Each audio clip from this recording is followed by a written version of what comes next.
Alright. Otorokei na Mzee Dhurwa mastering. Bro leo nimekupata.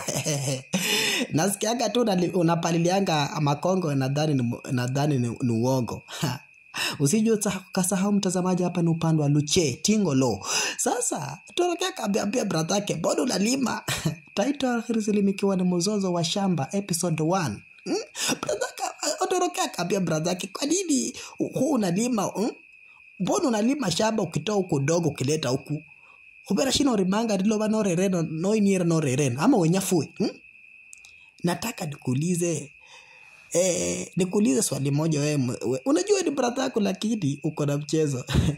Lakini brother yako aliweza kumwambia hapa basi Otorokei, "Hii nafanya hii kwa sababu baba alishakufa na baba hakuziko kwa eka 10. Okay, salano wenyewe unataka tuende tulete zile weka zenye alizikwamo tukumleta hapa. Okay.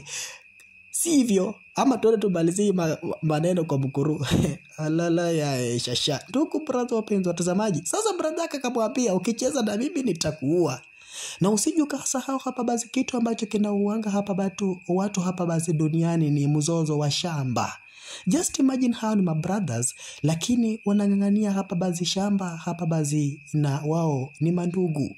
Lakini brother akamwambia, "Mimi lazima nikupeleke kwa mkuru. Uwezi ship kwanza babu yangu before kufa alikuwa ameacha hapa Lokoni. Lokoni ilienda wapi? Mimi Lokoni sikulima." Alala ya shasha. Ndugu brother wapenzi, Otorokei akamwambia brother yake, Otorokei akamwambia brother yake, "Lazima nipeleke maneno kwa mkuru. Mwanzo hii ni mchezo." Lakini amini usiamini hapa basi ndugu brother wapenzi watazamaji, hakuna kitu kibaya hapa duniani kama mzozo wa shamba. Shamba inafanya hata mandugu wawili wanakosana. Shasha. Cheki venye hapa brother yake Otorokei kwa jina la Mzee Dhurwa venye aliweza kumfanyia Otorokei. Shasha. Akaangusha ndugu yake maskini wa Mungu. Kisha akaamua kumkata. Shasha. Cheki bano za DJ Afrizian Angomeza.